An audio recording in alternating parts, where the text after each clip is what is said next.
Il aura fallu beaucoup de temps et de rigueur au cours de ce séminaire conjoint CTRI, gouvernement de la transition, pour examiner observations, avis et amendements suggérés par l'Assemblée constituante au projet de la nouvelle loi fondamentale.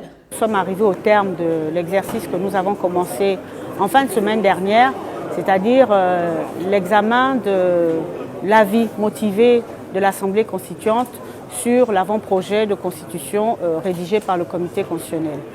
Le CTRI et le gouvernement de la transition, en présence du bureau de l'Assemblée constituante, a examiné chaque article, a tranché pour que nous ayons une constitution qui réponde à nos aspirations. Je parlerai simplement de l'article 53 de l'avant-projet de constitution qui cristallise toutes les attentions. Nous avons discuté vraiment conditions d'éligibilité par condition et nous pensons adopter une posture qui permettra à tout un chacun de se reconnaître, tout en sachant que des recommandations ont été quand même faites par les compatriotes au dialogue national. Nous ne pouvons pas occulter ces propositions, mais nous avons également tenu compte des voix qui se sont levées ça et là, et nous avons fait des propositions qui nous permettraient d'aller vers une élection présidentielle après le référendum ou dans le cadre de la transition, une élection présidentielle apaisée. Parce que c'est de ça dont il s'agit. Les conditions d'éligibilité du chef de l'État concernent l'élection présidentielle. Maintenant, nous avons également l'équilibre, ce qui est communément appelé l'équilibre des pouvoirs.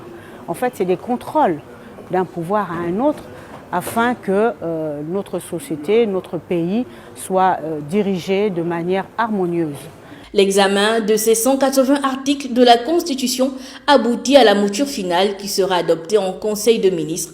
Le présent projet sous-tend la refondation de l'État et la restauration des institutions. Cette phase représente un devoir pour tous les acteurs présents, une énorme responsabilité envers l'histoire. Finalement, tout le projet de constitution a été effectivement relu. Les amendements, ou plutôt les corrections nécessaires, on va le dire comme ça, les corrections nécessaires ont été apportées. À ce stade précis, où nous terminons nos travaux, il ne nous resterait plus que des mises en forme. Et il faut s'en satisfaire parce que tout le monde est resté, y compris le président de la République, chef de l'État, qui a tenu personnellement à veiller à ce que, comme il l'a dit dès le début, que l'examen se fasse avec toute la rigueur possible.